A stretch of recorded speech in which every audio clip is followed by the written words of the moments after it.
the next person who is bound to have an eminent personality, a great academician, Dr. Purushothaman, living in well-being. Sir, please.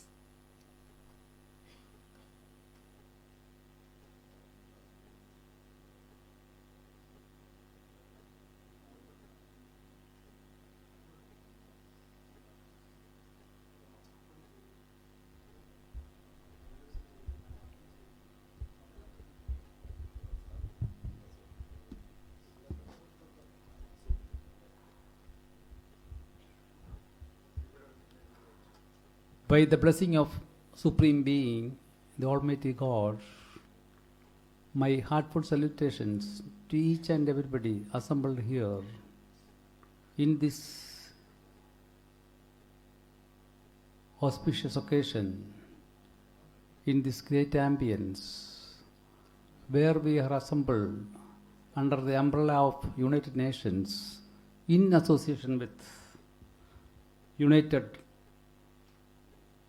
Religious Initiative, World Yoga Community, Religious Dialogue for Sustainable Development, and other partners. As we congregate on this sacred ground, we must acknowledge the profound unity that is beyond geographic boundaries, faith and beliefs. And our theme today is Promise of Oneness, the power of peace, sustaining, redefining sustainable development of humanity. This is the paper which I have submitted, given to the souvenir. So what I am going to really not talk, to read, is a replicate of the paper which I have submitted to the souvenir, and you will get it after 15 days or something like that. So I will just go, I will have an overview. I will just only highlight in the main points, so that when you get the souvenir, you can go through that. Let us have a retrospective thought. Where are we now? In this millennium, even though we are excited, enchanted and exhilarated by enjoying all the benefits and the positive outcomes of relationship in personal life, family life, social life, in the nation, in the country, has really shattered. Values, protocol, love, sympathy, empathy, human relationship, responsibilities, and the refined qualities are fading away every day. We are amid colossal confusions, conflicts, terror, violence, disasters, miseries and sufferings in this otherwise beautiful world. The global landscape is riddled with the conflicts and confusions. And there comes the importance of a summit like this, where we are all talking, we are discussing about peace as the cornerstone. Let us have an overview of the contributing factors of the present world scenario. The complex web of factors contributing to this global unrest is multifaceted. Economic disparities persist on a global level, where a minority possesses disproportionate wealth and the majority are in poverty. Religious and ideological conflicts continue to divide nations, societies, leading to widespread violence and instability. And adding fire to that, fuel to the fire, the environmental degradation, the natural calamities, disasters like the recent COVID-19 has really displaced millions. And along with that, the pervasive lack of empathy and understanding among different cultures and nations equally concerning and fueling animosity and discord. So we are assembled here with these things this background in our minds. How do we approach this problem? The puzzling problem perpetuates our minds is how to tide over this dangerous global phenomenon. In the pursuit of a world defined by universal peace, the contributions of various stakeholders like the governments, the non-governmental organizations, religious organizations, thinkers and philosophers and visionaries, philanthropists, and like persons and organizations are of paramount importance. You know, the governments, I am going to give a simple one or two explanations only. All the things are given in the souvenir. Governments can pave the way for a harmonious world through diplomatic channels, adherence to international agreements, and the implementation of inclusive policies. Nations must commit to international collaborations, aligning the effort with the global initiatives for sustainable development. The NGOs can advocate for policy changes, mobilize communities, and they can work in the grassroots level to implement these ideas and ideologies. Especially the spiritual and religious organizations and leaders have got a very, very important role. These organizations, the spiritual leaders, the spiritual teachings can go beyond the boundaries. They emphasize on the shared values, fostering understanding among communities. The teachings of the religious organizations, philosophers, and thinkers can inspire individuals to cultivate empathy, compassion, and a sense of responsibility toward the well-being of all. You know, when it comes to thinkers, I think that we in this assembly we have got all these categories of people are assembled here from all over the world.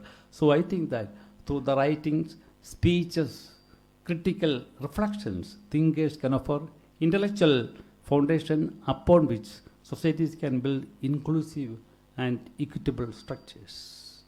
You know, philanthropists, and I thought philanthropists, these rich people with a great dedication and a vision and mission can contribute a lot to implement our today's theme, and they can contribute many things in the field of healthcare and the like, and various healthcare, economic empowerment, and other things. And I think that visionaries and change makers, and I think that all we are assembled here, we come to that group also. We are all visionaries. We visualize many things. We imagine many things. We plan many things. So we are all visionaries.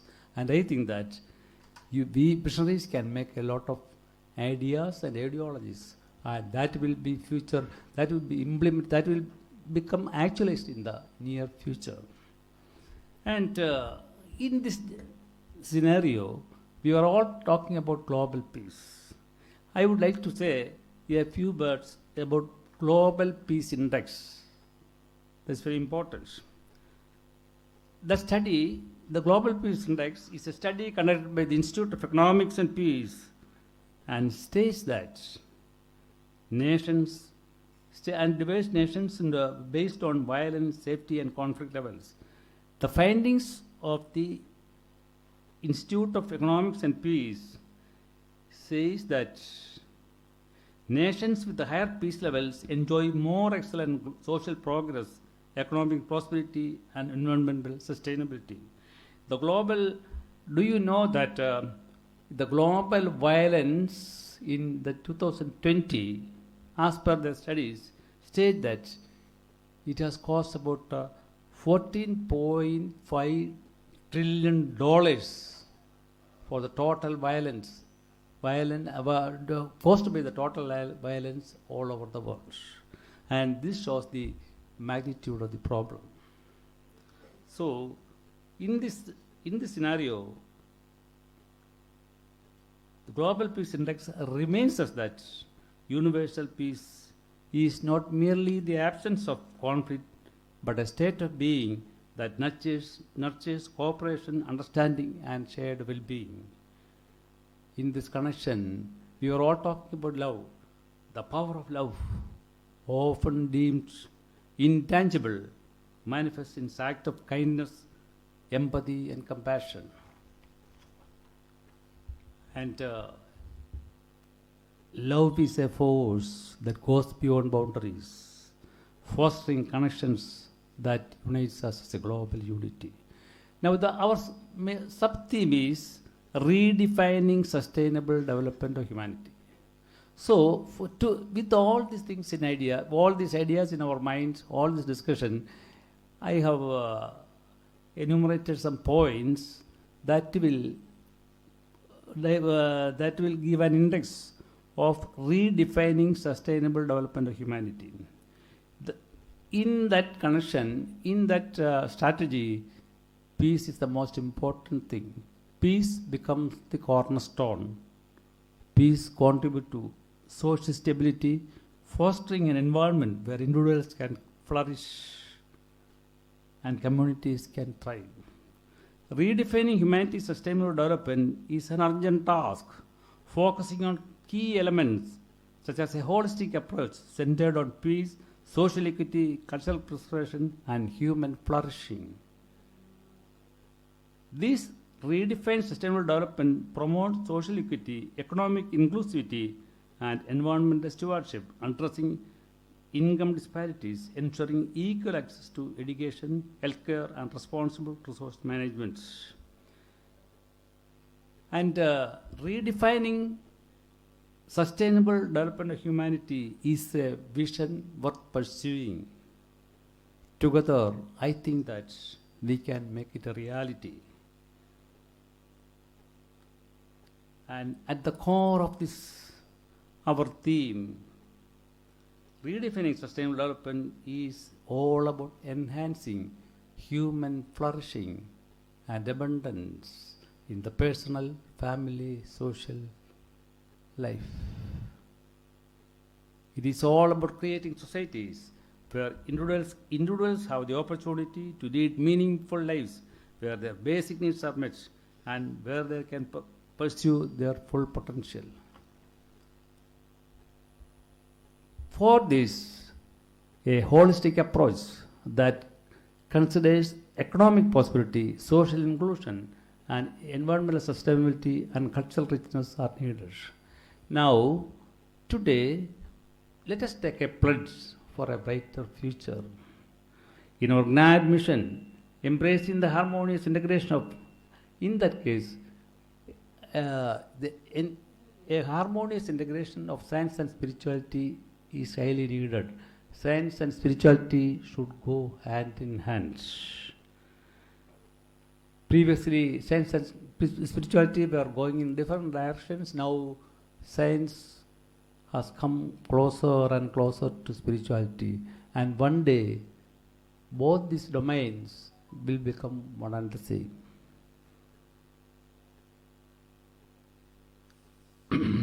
And throughout this extraordinary summit or conclave, yesterday we were really enlightened by the speeches, teachings of spiritual teachers, spiritual leaders and gurus and guides, and really their messages, their information really enlightened us, and I think that their teachings really are a beacon or a lamp and light for us.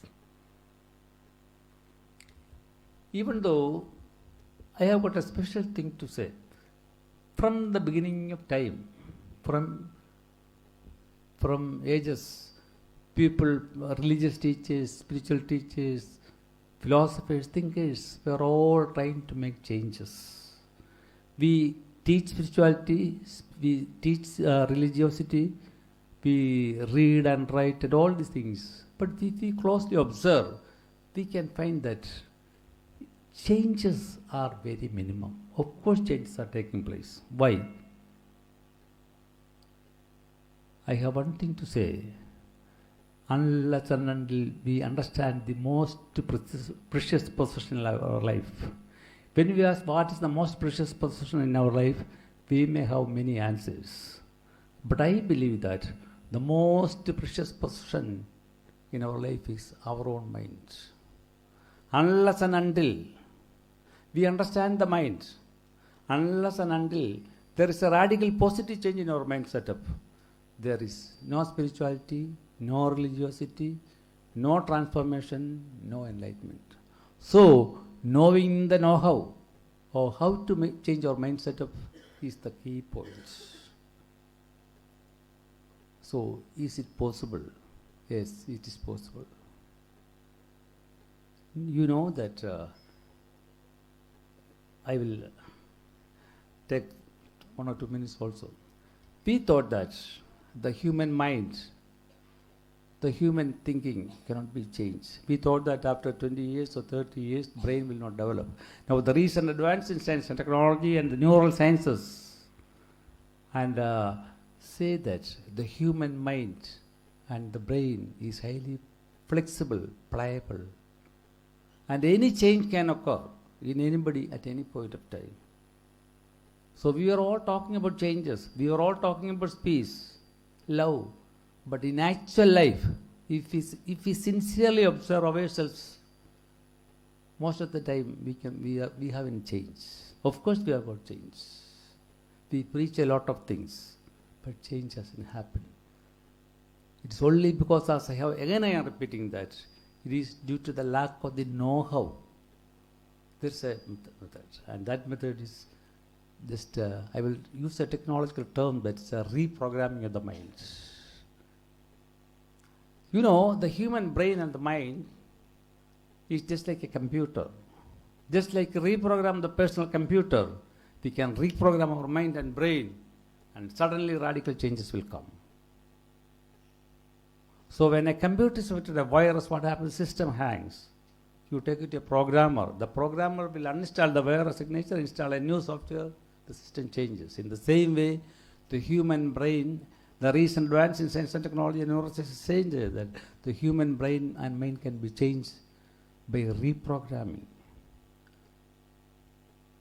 Suddenly, then when we reprogram our minds by using specific techniques, the techniques are very simple. It is changing the mental codings or the scripts. So we change the way we think.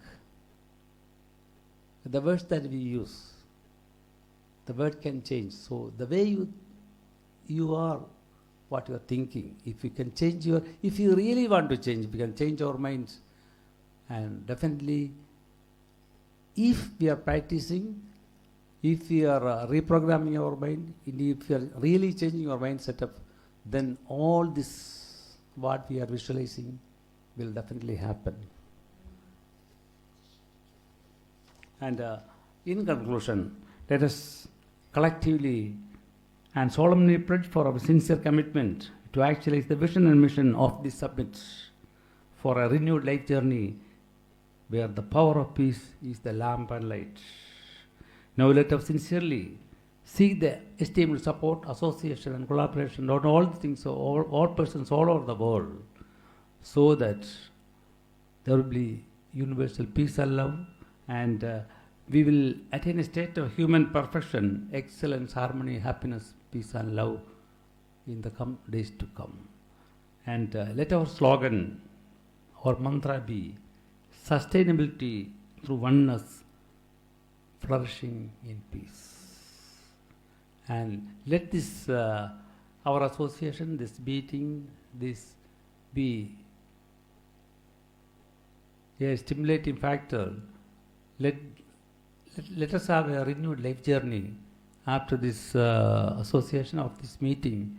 And with these words, I am concluding my words. Thank you very much.